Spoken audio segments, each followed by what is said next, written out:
मैंने hard copy इस chapter की बिल्कुल नहीं दी है। आइए देखें रियलाइजेशन एक्सपेंसेस का कंक्लूडिंग पार्ट।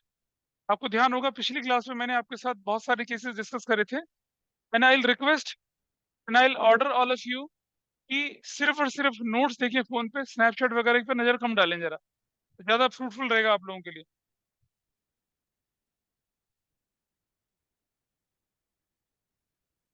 क्या ऑनलाइन में जो डॉक्यूमेंट मैं शेयर कर रहा हूँ विजिबल है तुम लोगों को? बताइए मुझे, इज इट विजिबल? हाँ जी, यही कर दिख रहा है। Can you see this document yes on your sir. Screen? देखिए जरा ध्यान से, सबसे लास्ट पेज पे पहुंचे, सबसे लास्ट पेज पर, मतलब नहीं 7 8, जिसमें केस नंबर कौन से हैं? केस नंबर 9 पे छोड़ा था नहीं, 11 कर लिया था हमने, 12 करना बाकी है, 12 13 14 करना बाकी। पेज नंबर 7 पे हैं हम लोग। केस 12 हो चुका था Chaturvedi. I talk to her, I don't want any interpreter in between. Case number 12 को मैं दोबारा डिस्कस कर लेता हूँ। 12 से रिलेटेड 13 14 15 16 है, और फिर एक छोटा सा करेंगे हम उस काम को, वो भी खत्म हो जाएगा। And then will proceed further. ठीक है, तो ये शीट का सारा काम आपका खत्म हो जाएगा और आगे बढ़ जाएंगे। You have that sheet with you? Software nice. Raju, a partner, was appointed to look after the process of dissolution, for which he was allowed a remuneration of 10,000. Raju took over furniture 10,000 as his remuneration. देखो समझिए, राजू नाम के प्राणी को आपने क्या किया था कि डिसोल्यूशन की प्रोसेस के लिए 10,000 दिया। तो जब राजू को आप 10,000 देंगे तो आपकी एंट्री बनेगी realisation account debit to Raju's capital. क्या सब एग्री करते हैं इस बात से? Realisation to Raju capital. अब हम एक बार राजू को पैसा दे चुके हैं। राजू कहता है जी मैं तो ना फर्नीचर भी ले जाऊंगा। तो हमने कहा fine, it's your good wish, ले जाओ, लेकिन फर्नीचर की वसूली करेंगे उससे हम। समझ गए बात को? तो ये कैसे होना चाहिए था देखिए, इसकी इसका पहला method, method 1, entry number A, realisation account debit to Raju's capital account, that should be with 10,000 और 10,000, ये होना चाहिए। नरेशन, रियलाइजेशन एक्सपेंसेस, ये remuneration paid to Raju, B part.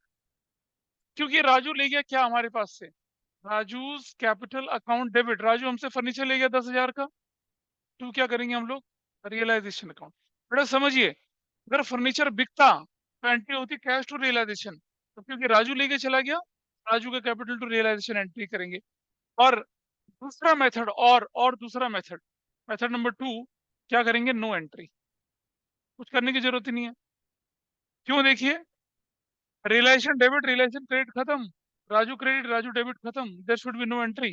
जब ये बोर्ड में क्वेश्चन आया था इसके दो आंसर थे, या तो आप लिख दे नो एंट्री, या राजू को पहले दो फिर राजू से ले लो, हिसाब बराबर। रेमुनरेशन देने की है नहीं, दूसरा, हाँ दूसरा, क्योंकि वो फर्नीचर ले जा रहा है उससे वसूली कर रहे हैं, ऐसा करके है मामला। ठीक है भाई, पहले तुमने रेमुनरेशन दिया उसको, तो दे दिया ना, दो दो बार थोड़ी दोगे उसे तुम। वो कहता है मैं तो फर्नीचर भी ले जाऊंगा, तो दो दो बार क्यों ले जाएगा फर्नीचर वो?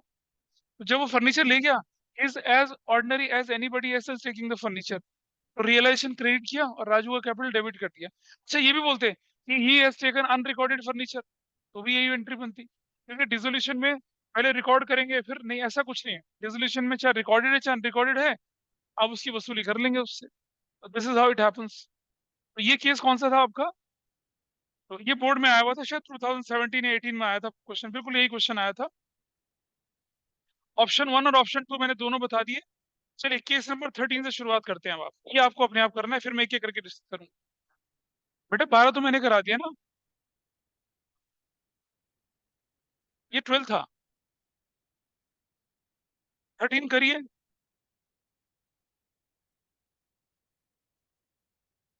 13 शुरू करिए, 13। Raju, a partner, was appointed to look after the process of dissolution, for which he was allowed a remuneration of 10,000. Raju took over furniture 18,000 as his remuneration.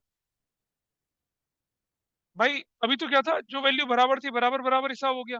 अब की बार राजू थोड़ा सा चौड़े में आ गया, कहता भाई मैं तो ज्यादा ले जाता हूँ। ले जा ज्यादा का, हम मसूरी से ज्यादा की करेंगे। करिए ना, एंट्री करिए। हाँ 13 करिए, 14 करिए, 15 करिए, तीनों एंट्रियां करिए, तो मैं आपके साथ इसको डिस्कस करूंगा।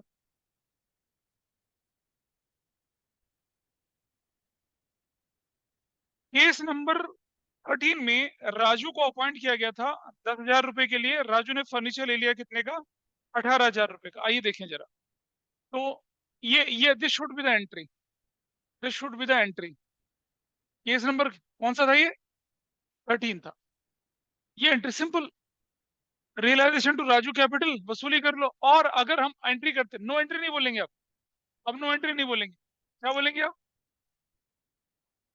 राजूज कैपिटल डेबिट टू क्या करेंगे? रियलाइजेशन। कितने से? 8,000 से, 8,000 से ये वसूली करेंगे उससे। तो जो हम और बोलते हैं ना, नो एंट्री, नहीं, अब ये एंट्री बनी, वसूली करेंगे उससे।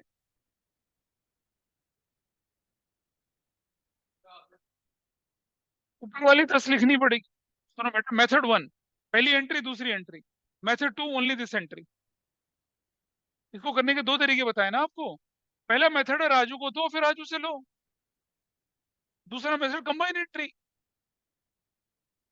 10,000 10,000 कट गया, अब राजू से 8,000 लेना बनता है। तो तभी तो बोल रहा हूं मैं, या तो ये मेथड कर लो या ये कर लो भाई। हाँ ऊपर वाला करो, हमने कब बोला नीचे वाला करो।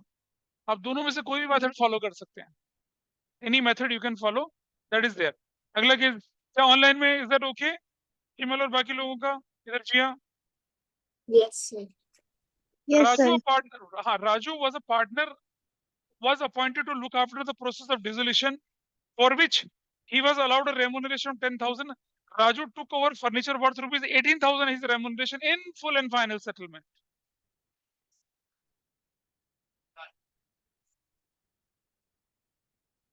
बेटा ये मेथड 1 है, ये मेथड 2 है इसको करने का। ये मेथड 1 है, ये मेथड 2 है। एक ही क्वेश्चन को करने के दो मेथड हैं। दिस इज मेथड 1, उसमें दो एंट्री होती है। मेथड 2 में एक एंट्री होती है। आपको कंफ्यूजन लगता है, मेथड 1 को करिए, डोंट डू मेथड 2। नहीं नहीं, गलत है फिर तो। ऊपर वाली दोनों होंगी तब आपका आंसर पूरा होगा, या सिर्फ नीचे वाली एक होगी तब आपका आंसर पूरा होगा। नेक्स्ट क्वेश्चन देखिए। 14 में क्या किया आपने कि फुल एंड फाइनल सेटलमेंट बोला हुआ है। सो आपकी पहली एंट्री बनेगी क्या? Realisation account debit to Raju's capital, that will be of 10,000 and 10,000। B, Raju's capital debit to realisation. और सुनो, अब 10,000 ही करेंगे, नो 18,000। क्यों है? क्योंकि फुल एंड फाइनल सेटलमेंट है। ठीक है, और यहां पर नो एंट्री। या तो ये दोनों करेंगे या ये करेंगे। जब फुल एंड फाइनल सेटलमेंट आ जाएगा, हाँ अमाउंट सेम ही रखेंगे ना। हाँ तो नो एंट्री होगी, फुल एंड फाइनल सेटलमेंट में नो एंट्री। हाँ जी, इन दोनों की जगह आप एक नो एंट्री भी लिख सकते हैं, बिल्कुल मिलेंगे आपको।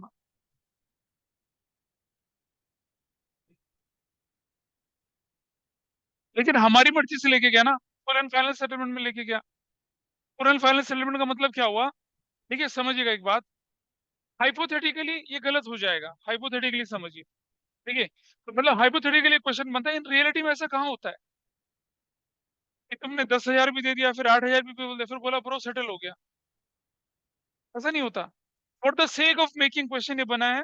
आई not consider this case as a very good and authentic case, लेकिन जो पैटर्न चला रहा है उसके हिसाब से मैं बता रहा हूँ। देखिए हम क्या कर रहे हैं, अकाउंटिंग में इमोशनल नहीं हो रहे हैं। जो हमारे पास क्वेश्चन है हम उसका सोल्यूशन निकाल रहे हैं, सी सी बात ही है। ठीक है, हाँ बोलिए।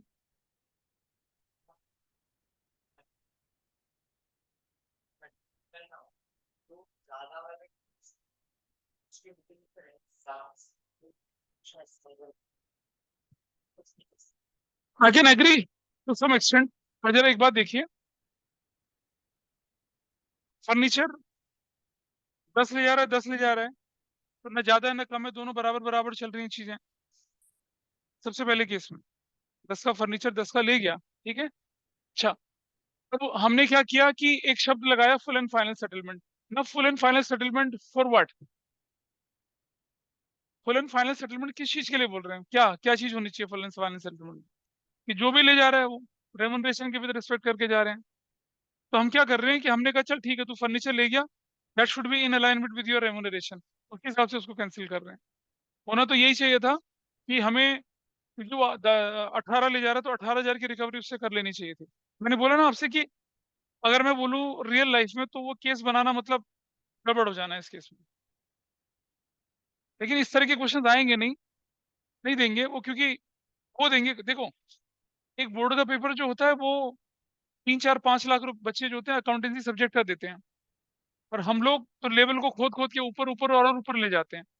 लेकिन एक साधारण बच्चा जो होता है सरकारी स्कूल में पढ़ रहा है वो उतना आगे नहीं चलता ना चीजों को लेके। तो आप लोगों के लिए एडेड एडवांटेज है, उन लोगों के लिए डिसएडवांटेज है।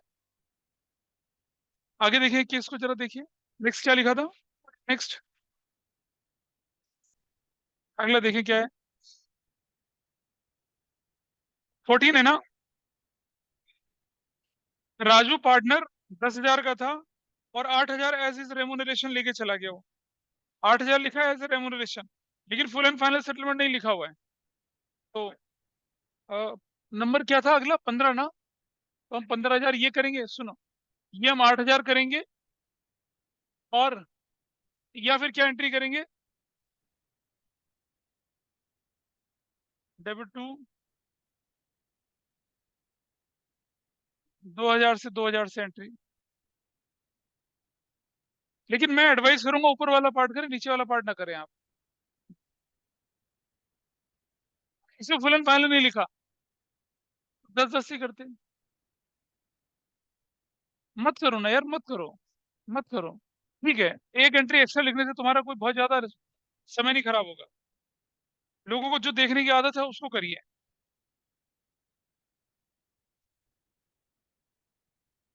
16, Raju partner appointed to look after the process of dissolution, 10,000 का रेमुनरेशन था, and he took on recorded furniture 10,000 as is remuneration. First case था, सेम हो जाएगा, या तो नो एंट्री बनेगी या डेबिट और क्रेडिट वैसा करके करना। या तो नो एंट्री बनाएंगे आप, या फिर आप डेबिट क्रेडिट करके उसको फाइंड अप कर लेगा। That's fine, that's fine with everybody. चलिए थोड़ा आगे चलते हैं, आप एक और केस को लेके चलते हैं। आप यहाँ देखिए आपके सामने अगले पेज पर अब है आपके पास treatment of workman compensation fund. और आपने देखा था एक्यूमुलेटेड प्रॉफिट रिजर्व जो मैंने चेंज इन पीएसआर के टाइम पे आपको करवाया था, जिसमें हमने इन्वेस्टमेंट फ्लक्चुएशन फंड और वर्कमैन कंपनसेशन फंड से रिलेटेड काफी सारी चीजें करवाई थी। थोड़ा डिसोल्यूशन में ना ट्रीटमेंट हल्का सा बदल जाता है, क्योंकि यहाँ क्या होता है कि अगर कोई क्लेम है, देखिए change in PSR admission retirement death में अगर कोई क्लेम है तो उसे लायबिलिटी बोल के आप बैलेंस शीट में डाल देते हैं। यहाँ अगर कोई क्लेम हो गया तो उसे लायबिलिटी बोल के बैलेंस शीट में डालेंगे नहीं, क्योंकि बैलेंस शीट बनती नहीं है। तो जो क्लेम होगा ना उसको आपको पे ऑफ करना है 100%, बिकॉज इट्स ए लायबिलिटी। और डिसोल्यूशन क्या कहता है, अगर कोई लायबिलिटी अनअकाउंटेड है, उसके बारे में कोई इन्फॉर्मेशन नहीं, तो क्या करिए, उसे फुल वैल्यू पे ऑफ करिए। उस परस्पेक्टिव से हम सोचेंगे। केसेस देख लेते हैं। वर्कमैन कंपनसेशन फंड कितने का है? 50,000 रुपीज का। There is no claim for compensation. पहला केस देखिए, there is no claim for compensation. क्या एंट्री करी आपने? Workman compensation fund debit XYZ capital, partners capital में बांट देंगे, केस खत्म हो जाएगा। इस केस में कोई परेशानी नहीं है, ये बिल्कुल रिकॉन्स्टिट्यूशन और डिसोल्यूशन की तरह सेम है। There is no problem in this. Problem तब आनी शुरू हो जाती है जब हमारे पास क्लेम फॉर कंपनसेशन बुक्स में आ जाते हैं। आप जरा देखें कैसे करना आगे वाला पार्ट। अब हमारे पास क्वेश्चन वो आ गया है जिसमें क्लेम फॉर कंपनसेशन अराइज हो गया है। देखिए कैसे। अब की बार क्वेश्चन में क्या लिखा, क्लेम फॉर कंपनसेशन कितने का बन गया है? हाँ, 20,000 का। तो देखिए आपकी पहली एंट्री बनती है रियलाइजेशन, सॉरी, आपकी एंट्री क्या बनती है? वर्कमैन कंपनसेशन फंड डेबिट कितने का था? 50,000 का। टू, अगर हम change in PSR admission retirement death करते तो लिखते टू क्लेम फॉर कंपनसेशन।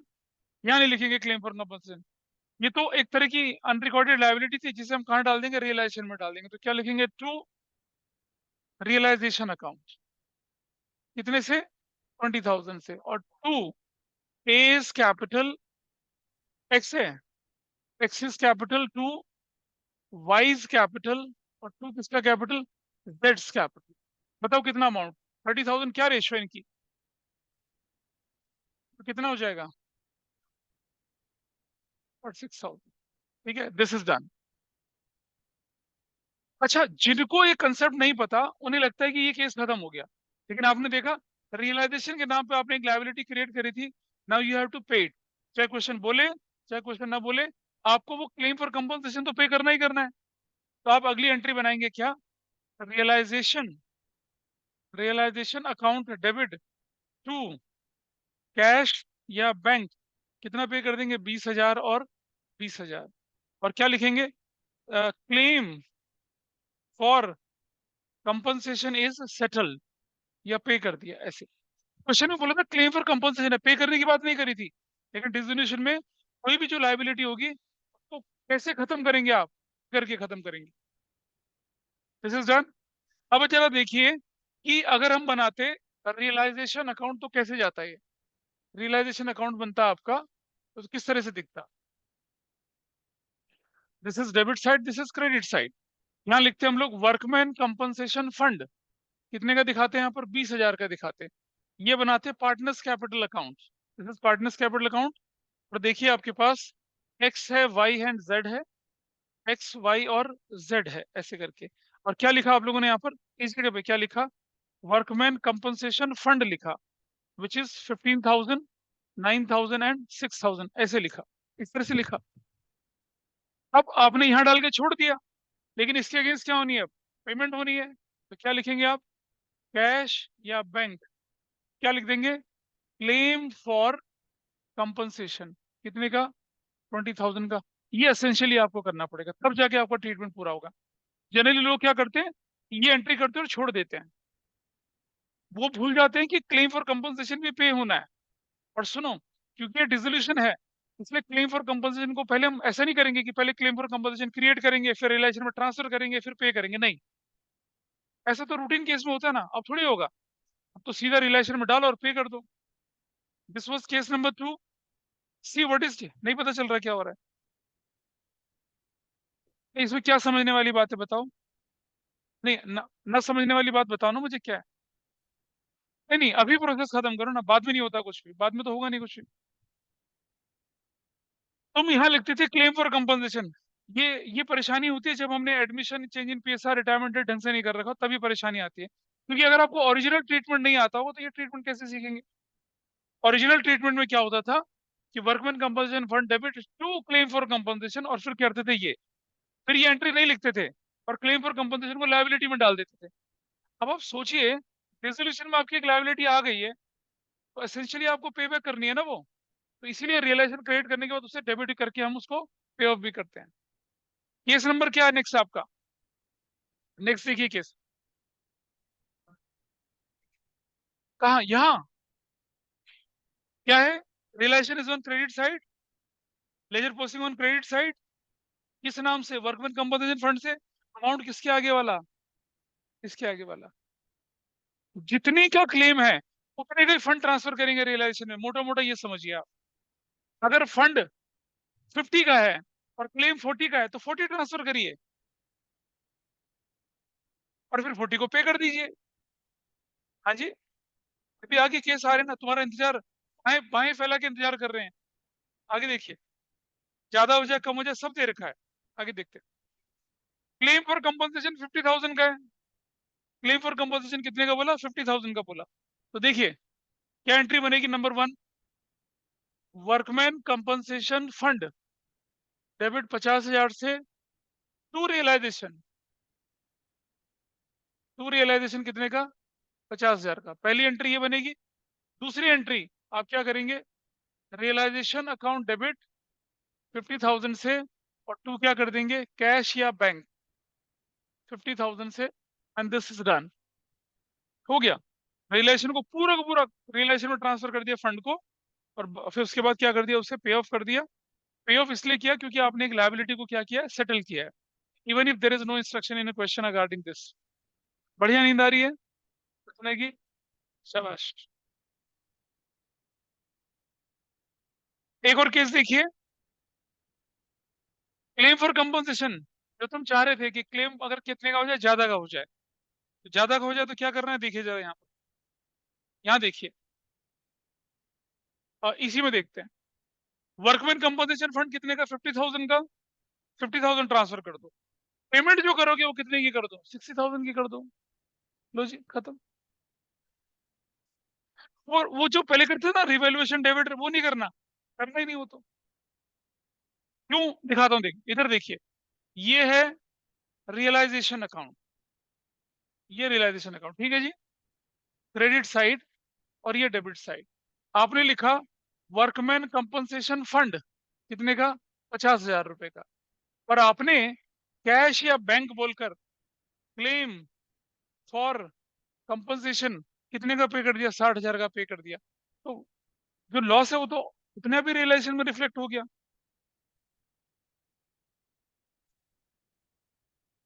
ये एंट्री कैसे करते थे, ये एंट्री सुनो, ये एंट्री चेंज इन पीएसआर में कैसे करते थे, देखिए, वर्कमैन कंपनसेशन फंड डेबिट 50,000 से, रिवैल्यूएशन डेबिट 10,000 से, टू क्लेम फॉर कंपनसेशन 60,000 से।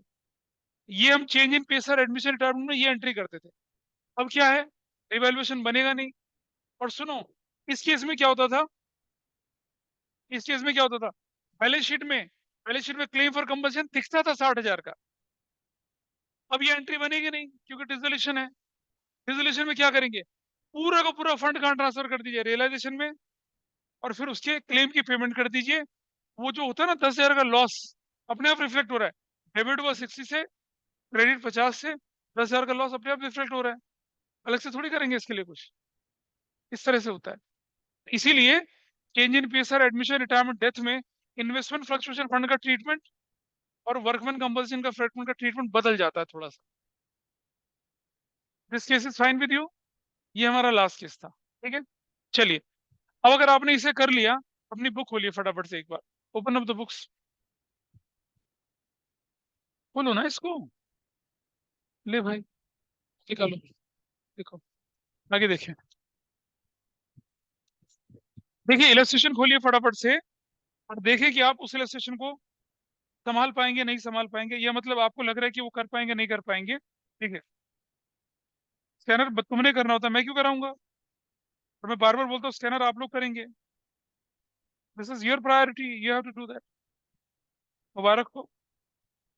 इलस्ट्रेशन नंबर 4, पेज नंबर 7.7, देखिए फटाफट से, 7.7, illustration number 4, illustration number 4, 7.7 page खोलिए। हाँ करो ना भी फटाफट से, देखिए जरा, क्या आप इस इलस्ट्रेशन को करने की पोजीशन में है या नहीं है, ऑनलाइन में भी, देवी, बाकी लोग, किसको, जो कर चुके हैं, that's wonderful. Workman compensation reserve था पहले 75,000, क्योंकि केस 1 में देयर इज नो क्लेम, तो वर्कमैन कंपनसेशन रिजर्व को बांट दीजिए। आप देख रहे हैं आपकी एंट्री बनेगी workman compensation debit to Shiv capital to Mohan capital, और रेशियो 3:2 है, तो 45,30,000 एंट्री नहीं लिख रहे हैं। नहीं बेटा नहीं, सुनो, पहले केस में थोड़ी रियलाइजेशन होना है, दूसरा केस, दूसरा केस, इलस्ट्रेशन नंबर 4, पेज 7.7 पे आ गए। दूसरा केस, वर्कमैन कंपनसेशन फंड कितने का आपके पास है, 60,000 रुपए का, ठीक है। पहली एंट्री जो आपकी बनेगी, entry number 1, workman compensation reserve debit. Book ने 2 एंट्री कर रखी है, मैं कंबाइन एंट्री करके दिखाया था आपको, बुक के हिसाब से कर रहा हूँ अभी, देखिए, 35,000 टू रियलाइजेशन 35,000 से, आपने उतना ट्रांसफर कर दिया जितने का क्लेम बन रहा है। और दूसरी एंट्री में क्या कर दिया आप लोगों ने, ध्यान से देखिएगा, फिर से वर्कमैन कंपनसेशन रिजर्व डेबिट कितना बचा अब आपके पास, अब 25,000, टू किस किस को दे दिया, शिव्स कैपिटल, और टू कर दिया किसका कैपिटल, मोहन्स कैपिटल। कितना कितना बांट दिया, 15,000 और 10,000 बांट दिया। This is also done. C entry में क्या किया, ये रियलाइजेशन जो है, ये जो क्लेम है, उसको क्या कर दिया, realisation account debit to cash या बैंक करके आपने कितना 35,000 का क्लेम पे भी कर दिया। मैंने क्या करवाया था आपको देखिए, हमने एंट्री नंबर ए बनाई थी, वर्कमैन कंपनसेशन रिजर्व डेबिट, और हमने पूरा 60,000 लिखा था। टू रियलाइजेशन कितना लिखा था? 35,000 का। और बाकी किसमें बांट दिया था? शिव का कैपिटल, और टू किसका कैपिटल है? मोहन्स कैपिटल। हाँ, बात तो वही है ना, लेकिन मैं ऐसा कर रहा था, आपकी बुक ने 3 दे रखा है, तो आप ये ना बोले कि भाई बुक में 3 एंट्री कर रखी है, आपने 2 क्यों कराई थी? Logic is clear? हाँ, लॉजिक इज क्लियर। कितना? 15,000 और 10,000। और अगली एंट्री में आपने क्या किया? ये रियलाइजेशन जो था उसको पे ऑफ कर दिया। तो आप लिखेंगे क्या?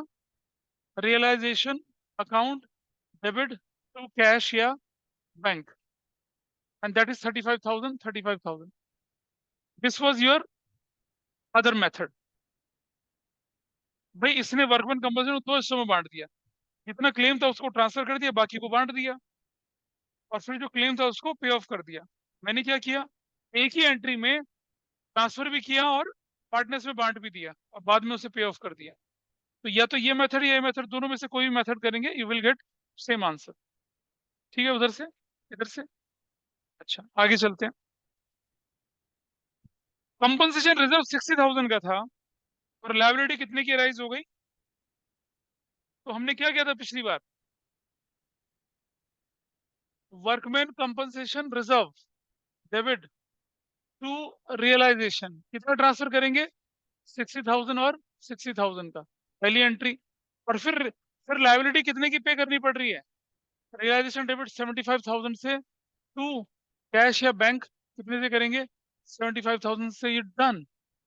मैं डैश कर रहा हूं, आपको नरेशन लिखनी है एग्जाम में, मैंने कोई एग्जाम नहीं देना है, मैं इसलिए नरेशन नहीं लिख रहा हूँ। और अब तो नरेशन इंडिकेटिव होती है, समझ सकते हैं क्या लिखना है। So I am not devoting much time on writing narrations for you here. आगे चलते हैं। 60,000 का रिजर्व था, 60,000 की लाइबिलिटी थी, तो क्या हुआ? तो ये एंट्री क्या हो जाएगी अब आपकी? 60,000 और 60,000, and this is your case number what? 4। ये भी हो गया। आप देख रहे हैं, चेंज इन पीएसआर एडमिशन यानी कि रिटायरमेंट में भी डब्ल्यू वर्कमैन कंपनसेशन के केस बनकर आपके आते हैं, यहाँ पर केस बनकर आते हैं। अगला देखिए, अब क्या हुआ कि वर्कमैन कंपनसेशन फंड था अंडा, कुछ भी नहीं था, लेकिन क्लेम कितने का आ गया? 15,000 का। तो क्या करेंगे भाई? कोई रिकॉर्ड नहीं करना है, सीधा क्या कर देना है? पे ऑफ कर देना है। सीधा पे ऑफ, नंबर 5। क्या लिखेंगे? रियलाइजेशन अकाउंट डेबिट टू, क्या कर देंगे? कैश या बैंक कर देंगे, कितने से? 15,000 से, 15,000 से। That will be done. तो आप देख रहे हैं, आपके पास इस तरह के केसेस बनकर आते हैं जिसको हमने सक्सेसफुली किया। जो लास्ट शीट का पेज है जॉइंट लाइफ पॉलिसी का, it is not the part of your syllabus, neither it is a part of CUET, तो उस पर मैं बिल्कुल ध्यान नहीं लगा रहा। कभी फ्यूचर में अगर आप डिसोल्यूशन करेंगे, अगर आपके पास बीकॉम ऑनर्स से बीकॉम हुई, तो ये काम आएगा। अगर बीबीए करेंगे या बीएमएस करेंगे तो ये काम नहीं आएगा, या लॉ करेंगे तो ये काम नहीं आएगा, है ना। बाकी जगह पे ये काम, अगर बीकॉम ऑनर्स और बीकॉम करेंगे आप तब काम आएगा, अदरवाइज नहीं आएगा। चलिए, तो हमने क्या किया? जनरल एंट्री से रिलेटेड सारी की सारी छोटी मोटी बड़ी बड़ी चीजों को डिस्कस किया। ठीक है, आइए अब जरा चलते हैं इलस्ट्रेशन नंबर 5 पे। इलस्ट्रेशन नंबर 5, पेज नंबर 7.9 पे। Each and every one of you individually एक एक एंट्री करेगा, ना आंसर देखेगा ना दूसरे से पूछेगा, गलत होगा कोई दिक्कत नहीं है। Illustration number 5, 7.9। 5 करेंगे, 6 करेंगे, 7 करेंगे, 8 करेंगे, 9 करेंगे, उसके बाद स्कैनर करेंगे, और फिर घर के लिए 1 से लेकर 16 तक के क्वेश्चन जनरल एंट्री के वो करेंगे, और जनरल एंट्री को खत्म कर देंगे। पहले इलस्ट्रेशन नंबर 5 से लेकर 9 तक करेंगे, जब वो हो जाएंगे तो स्कैनर के 3-4 क्वेश्चन है वो करेंगे।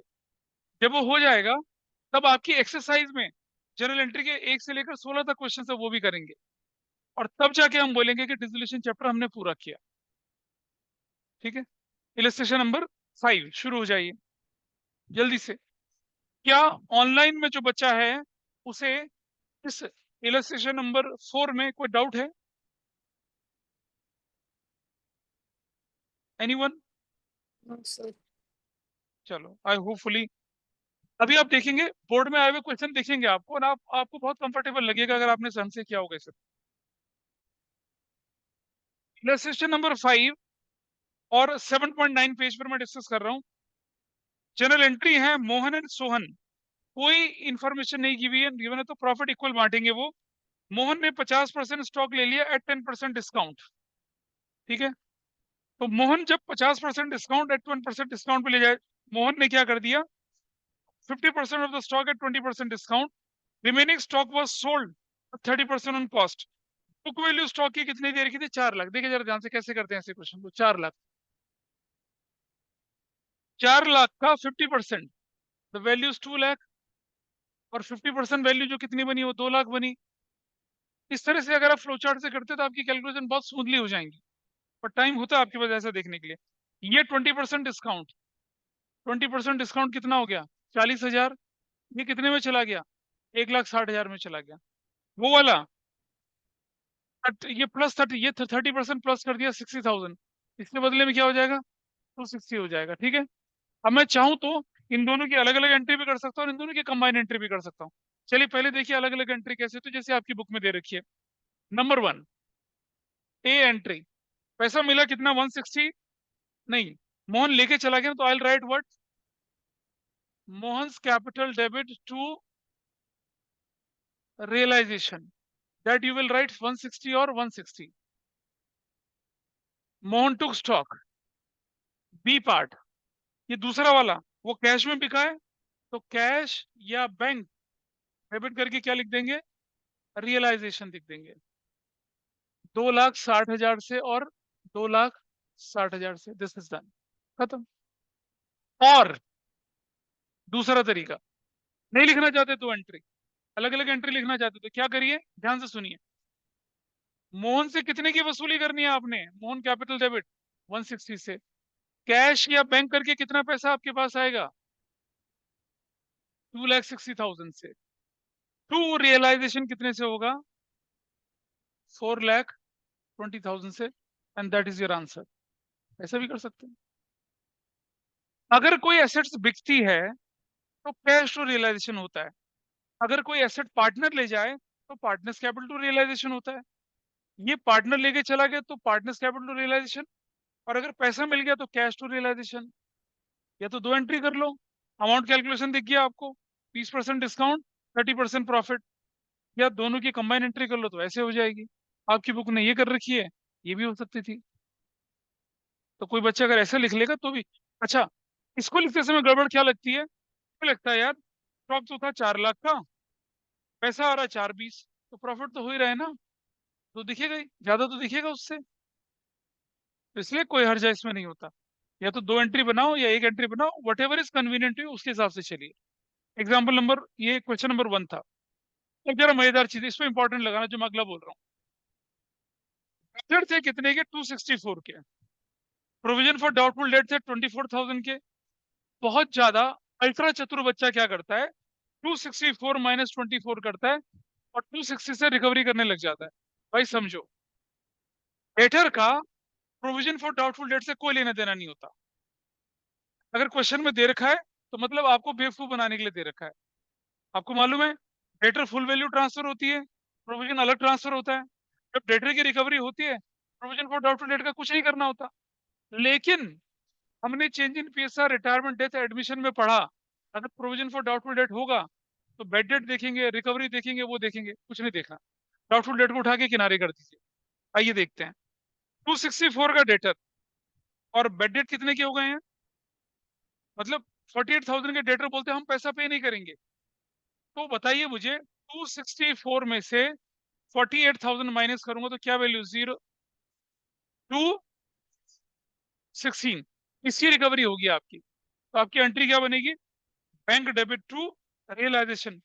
एसेट्स के बदले में पैसा मिल रहा है, बैंक डेबिट टू रियलाइजेशन, कितने से होनी है, 216 से होनी है।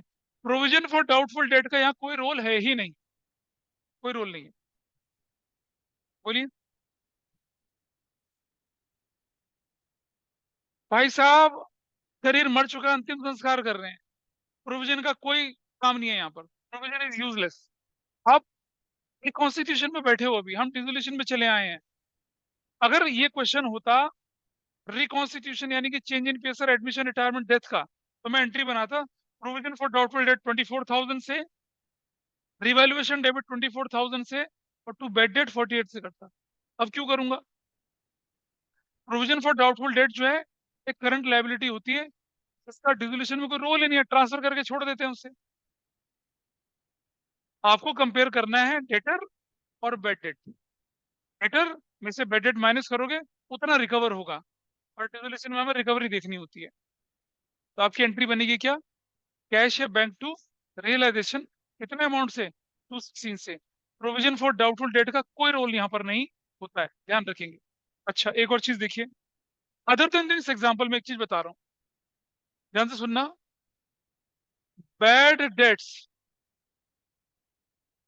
रिटर्न ऑफ एज ₹60,000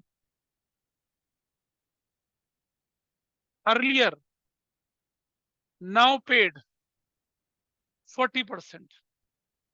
क्या करेंगे? बेड डेट, बेड डेट 60,000 के थे, पहले राइट ऑफ हो गए थे। राइट ऑफ मतलब प्रॉफिट लॉस से करके उनको खत्म कर दिया। आज डिसोल्यूशन में आपको 40% देके जा रहे हैं। बैंक डेबिट, बैंक, हाँ bank, bank debit, cash debit और रियलाइजेशन कितने से करेंगे? 24,000 के। बचे हुए का क्या होगा? कुछ नहीं होगा, वो तो वैसे लॉस था। ये तो आपके लिए ऐसे हो गए जैसे अनरिकॉर्डेड रिकवरी हो रही है कुछ, उस तरह का बन गया। ठीक है, लोग बेड डेट रिटर्न ऑफ को वो रियलाइजेशन से राइट ऑफ करने की कोशिश करते हैं। नहीं, ये बेड डेट रिकवर्ड है, ये बेड डेट रिकवर्ड है। बेड डेट रिकवर्ड मतलब कि पैसा मिल रहा है, ले लो, कैश अकाउंट टू रियलाइजेशन बोल के ले लो। ठीक है, अगला केस देखिए। फर्नीचर की बुक वैल्यू 50,000 थी, बिल्डिंग की बुक वैल्यू 50,000 थी, और बिल्डिंग रियलाइज हो गई कितने की? 8 लाख की। सुनो भाई, बिल्डिंग की बुक वैल्यू 5 लाख थी, वो तो 8 लाख में बिकी। फर्नीचर की बुक वैल्यू 50,000 थी, उसके बारे में कुछ नहीं बोला, वो भी बिकेगा। एंट्री क्या हो जाएगी? कैश या बैंक डेबिट 50 + 8, 850, और रियलाइजेशन खत्म। What the reason? डिसोल्यूशन में बोला गया अगर कोई एसेट टेंजिबल या इंटेंजिबल है और उसके बारे में कुछ ना बोला जाए तो उसे फुल वैल्यू पे क्या करते हैं? रियलाइज करते हैं। आपको क्या बोला गया इस क्वेश्चन में? स्टॉक कितने का बोला गया है? 50,000 का नहीं, स्टॉक है क्या है वो? सॉरी, बिल्डिंग, बिल्डिंग कितने की है? 50,000 की। और दूसरा क्या बोला गया है?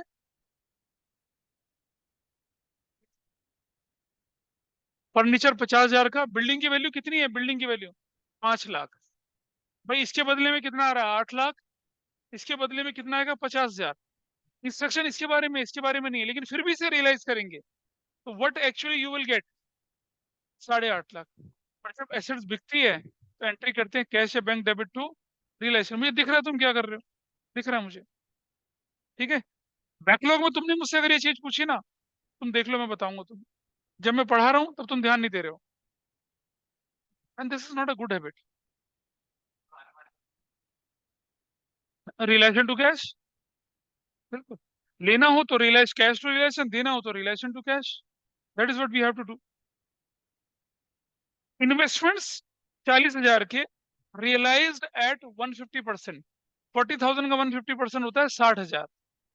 कैश टू रियलाइजेशन 60,000 से, क्वेश्चन खत्म। बाकी लोग 6 करिए, 7 करिए, 8 करिए। जब मैंने दूसरे बैच में क्वेश्चन दिया, मैंने जब तक 5 बोला तब तक लोगों ने 9 तक चले गए थे, वो 9 तक चले गए थे। जब तक मैं 7 तक पहुंचा तब तक वो स्कैनर भी खत्म कर चुके थे। अभी रुक जाओ थोड़ा सा। 6 डिस्कस करें, 6 कर लिया सभी ने, ऑनलाइन ऑफलाइन? बताइए सर। इलस्ट्रेशन नंबर 6 हमारे पास है कि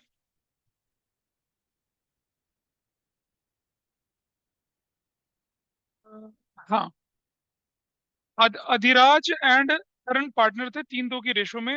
एसेट्स ट्रांसफर हो चुकी हैं, लायबिलिटी भी ट्रांसफर हो चुकी हैं। फर्नीचर 70,000 का 68,000 बाय ऑक्शन। ऑक्शनर ने कमीशन ले लिया 2,000 का। दो तरह से होता है क्वेश्चन। या तो आप क्या कर लीजिए, 70,000 की चीज थी, 68,000 में चली गई, और ऑक्शनर ने 2,000, मतलब आपके हाथ में तो सिर्फ 66,000 हुए। या तो आप एंट्री करिए cash account debit to realisation account 66,000 की, एक एंट्री कर दीजिए, छोड़ दीजिए। या दूसरा तरीका क्या बनता है कि कैश टू रियलाइजेशन करिए 68,000 की, फिर अगली एंट्री करिए रियलाइजेशन टू कैश 2,000 की। इफेक्ट वही रहेगा। इसको मैं लिख के नहीं करा रहा बोर्ड में। I think this is fine. बेटा जब कोई एसेट बेचते हैं, जितना पैसा आया, कैश टू रियलाइजेशन एंट्री करेंगे 68,000 की, क्योंकि उतने में ऑक्शन हो रही है। और ऑक्शनर 2,000 लेके भी तो जा रहा है, तो उसकी एंट्री बनेगी रियलाइजेशन टू कैश 2,000 से। और अगर दोनों एंट्री नहीं करना चाहते तो एक कंबाइन एंट्री करिए कैश टू रियलाइजेशन 66,000 की, 2,000 काट के। दोनों तरह से हो सकता है। First point is okay. दूसरा, अधिराज का लोन था 35,000 का, पे कर दिया। तो अधिराज का लोन पे करेंगे तो एंट्री होगी रियलाइजेशन टू कैश, है ना? बिल्कुल नहीं। एंट्री होगी अधिराज लोन टू कैश, क्योंकि अधिराज के लोन को हम रियलाइजेशन में ट्रांसफर नहीं करते हैं, सीधा पे ऑफ करते हैं। तो क्या एंट्री बनेगी? अधिराज लोन टू कैश या bank, that will B the entry. Out of stock 80,000, फिर वही कहानी है। देखिए जरा, दोबारा से हमें वो बनाना पड़ेगा। आपके पास है 80,000 का स्टॉक, जिसमें से क्या कहता है वो, 50% स्टॉक जो कि 40,000 का है, कितना डिस्काउंट में चला गया वो? 20% डिस्काउंट, यानी कि 8,000 कट के यू विल गेट 32,000। और कौन लेके गया उसको? करण। करण लेके चला गया। तो करण से 32,000 की रिकवरी करनी है। ठीक है जी। रिमेनिंग स्टॉक, रिमेनिंग स्टॉक कितना बचा? 50%, 40,000। कितने प्रॉफिट में गया वो? 30% प्रॉफिट में गया। तो कितना हो गया? 12,000। वैल्यू कितनी आ गई? 52,000। ये क्या हो गया? कैश में चला गया। याद है पिछले केस में दो एंट्री करी थी, एक ही कंबाइन एंट्री करी थी? दोनों देखिए।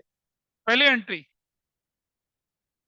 नंबर 3, पहले दो तरह से। एक, आप लिखेंगे Karan's capital debit to realisation. कितना रिकवरी करेंगे करंट से? 32,000 और 32,000 का, एक एंट्री। बी, दूसरी entry, cash account debit, cash या बैंक डेबिट टू रियलाइजेशन। कितने से लिखेंगे आप इसको? 52,000 से और 52,000 से। डन। और अगर एक ही एंट्री बनाना चाहते तो क्या बनाते आप? करंस कैपिटल डेबिट और कैश या bank debit to realisation. This you will write 32,000, this 52,000, 84,000। Stock is realised. ऐसा करते, या तो दो एंट्री करते हैं, एक एंट्री करते हैं, आपका काम खत्म था। This was third. Bills receivable 3,000 रुपए के, under discount was dishonoured as acceptor had become in insolvent and the bill has met by the firm. ये कंटीजेंट लायबिलिटी थी। बिल डिस्काउंट कराया था, मेच्योर हो गया तो ठीक, नहीं मेच्योर हो तो किसको भरना पड़ेगा? हमें ही तो भरना पड़ेगा, और हम ही भरना पड़ गया। ठीक है। हम भरते और लेटर से रिकवर करते, लेकिन रिकवरी नहीं कर पाएंगे क्योंकि इंसॉल्वेंसी हो गई है। तो हमें एंट्री करनी है क्या? Realisation to bank. कितने की? 3,000 की, और काम खत्म। बिल जो डिसऑनर हो गया, जिसकी बदले में हमें पेमेंट करनी पड़ रही है, तो कर दो। रेजोल्यूशन है ना, सबका चुका के जाएंगे। तो केस नंबर 4 में आपकी एंट्री बनेगी क्या? रियलाइजेशन टू कौन सा अकाउंट? Bank account. बस एक ही एंट्री बनेगी, और कोई एंट्री नहीं बननी है। अच्छा। अच्छा, इस केस को ना एक दूसरे तरह से भी एग्जाम में कई बार देते हैं, जरा समझना। 3,000 का बी आर डिसऑनर्ड हो गया। ठीक है, तो समझिए, पहली एंट्री जो आप बनाएंगे वो बनाएंगे रियलाइजेशन डेबिट टू बैंक। कितने से? 3,000 से, 3,000 से। ये एंट्री अभी हमने करी। तो क्वेश्चन में आगे लिखता है क्या, कि जो डेटर था ना, he became insolvent and 50% rupees recovered. मतलब डेटर जो था ना, भाई आपने बैंक को दे दिया 3,000 रुपया, तो आप जिसने बिल दिया था उससे वसूलोगे ना 3,000 रुपया। लेकिन जब हम वसूली करने जाए डिसोल्यूशन के केस में, तब पता चला कि वो तो डिसऑनर हो गया, और 40% रुपये रिकवर हुआ। तो 3,000 का 40% कितना होता है? 1,200। तो अब आपकी अगली एंट्री बनेगी क्या? कैश या बैंक डेबिट 1,200 से, और टू क्या बनाएंगे? रियलाइजेशन 1,200 रुपये से। ऐसे बनेगी एंट्री। ठीक है। कंबाइन नहीं करोगे, अलग अलग ही करोगे इसको, क्योंकि वो देना है वो लेना है, कहाँ कंबाइन करेंगे उसको? अलग अलग करेंगे, ठीक है। इस क्वेश्चन में क्या लिखा था, ये इंसॉल्वेंट हो गया है, क्योंकि ये इंसॉल्वेंट हो गया इसमें ये एंट्री होगी नहीं, सिर्फ ये एंट्री हो रही है। लेकिन अगर क्वेश्चन में आगे बोलता है कि हाँ उसे 20 पैसा ना रुपये मिला, 50 पैसा ना रुपये मिला, 80 पैसा ना रुपये मिला, तो आपको एक एंट्री और करनी पड़ती। लेकिन यहाँ इसने इंसॉल्वेंट बोलकर चैप्टर ही क्लोज कर दिया कि पूरा इंसॉल्वेंट हो गया, कुछ भी रिकवर नहीं हुआ। नेक्स्ट, प्रॉफिट एंड लॉस का डेबिट बैलेंस है। प्रॉफिट एंड लॉस के डेबिट बैलेंस को क्या करते हैं हम लोग, लॉस होता है, partners capital to profit and loss. Profit and loss के क्रेडिट बैलेंस को क्या करते हैं, बांट देते हैं, profit and loss debit to partners capital. ये लॉस था, इसमें पार्टनर डेबिट होंगे, डेबिट करेंगे, partners to profit and loss करेंगे। Realisation expenses paid by Adhiraj, realisation to Adhiraj capital. कितना आसान था, 6 7 पे आ जाइए फटाफट से। 7 किया किसी ने ऑनलाइन में, प्लीज एनीबॉडी टेल। चलिए डिस्कस करते हैं। 7, पास द जनरल एंट्री ए और बी, ओल्ड फर्नीचर जो कि राइट ऑफ हो गया था, बिक गया, कैश टू रियलाइजेशन या बैंक टू रियलाइजेशन, कोई दिक्कत नहीं है, पुराना फर्नीचर बेच के पैसा कमा लिया, चाहे पुराना हो चाहे नया हो, चाहे रिकॉर्डेड चाहे अनरिकॉर्डेड हो, एंट्री कैश टू रियलाइजेशन बनेगी। ठीक है, 20,000 से। जेड पुराना कस्टमर था जो पहले कभी बैड डेट हुआ था, याद है हम थोड़ी देर पहले किया था, राइट ऑफ किया था उसको, वो अचानक से आता कहता प्रभु 70% वापस ले लो, एंट्री बनेगी कैश टू रियलाइजेशन कितने से, 7,000 से, खत्म। बैड डेट राइट ऑफ हुए थे, उनके अंदर की इंसानियत जाग गई, आपको पैसा देने आ गए, तो 10,000 का 70% कितना होगा, 7,000। आप एंट्री लिखेंगे क्या, कैश टू रियलाइजेशन 7,000 से, खत्म हो गया। A agree to take over goodwill जो बुक्स में नहीं थी, चाहे बुक्स में थी चाहे नहीं थी, एंट्री बनेगी एज कैपिटल टू रियलाइजेशन कितने से, 50,000 से। सिंपल है भाई। This was question number 3। Number 4, there was an old computer जो बुक से हमने क्या कर दिया था, हटा दिया था। इसको, इसका एस्टिमेशन था 5,000 रुपए का, लेकिन वो पार्टनर बी लेके चला गया 30% पे। तो सुनो, 30% लेस, 5,000 का 30% होता है 1,500, तो कितने मिलेगा, 3,500 में। कौन लेके चला गया, B. B is the capital account debit to realisation 3,500, simple है। ठीक है, B is capital to realisation 3,500। Investment थे 20,000 रुपए के, और वो 1,000 शेयर थे। अब वो कितने के थे भूल भूल जाइए, आप कितने में बेच रहे हैं उन्हें, आपने 15 रुपए पर शेयर, 15 × 1,000 कितने में बेचा आपने उनको, 15 × 1,000 शेयर आपने 15,000 में बेच दिया। इसको बेच दिया, ए और बी ले गए, कौन सी रेशियो में, नहीं लिख रखा, इक्वल ले गए। डिसोल्यूशन में लॉस और प्रॉफिट रियलाइजेशन के अंदर अपने आप देखते हैं मेरे बच्चे, अलग से नहीं देखना होता, भूल जाते हो उस चीज को बार बार। तो क्या करेंगे, A is capital debit, B is capital debit, 75 to realisation, खत्म। एग्जाम्पल 7 हो गया। ठीक है जी, ये डाउट था। गुडविल एक अनरिकॉर्डेड एसेट्स है, कैश टू रियलाइजेशन, खत्म। बेटा एसेट्स यार रिकॉर्डेड हो चाहे अनरिकॉर्डेड, तो ए से वसूले, ए इज कैपिटल टू रियलाइजेशन, ऐसा कर लेंगे। ठीक है, एग्जाम्पल नंबर 8 देखिए फटाफट से।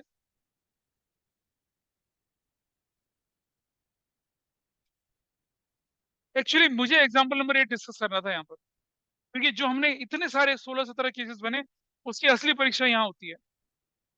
और कोई बच्चा अगर रेंडमली से पढ़ेगा ना, बिना बैकग्राउंड बनाए, उसको बहुत तकलीफ होगी। तकलीफ तो तुम लोगों को भी हो रही है वैसे। हाँ, मैंने डेवलप करे थे कंसेप्ट वाइज, या रेंडमली पिक कर दिए हैं, हैंड पिक हो गए हैं।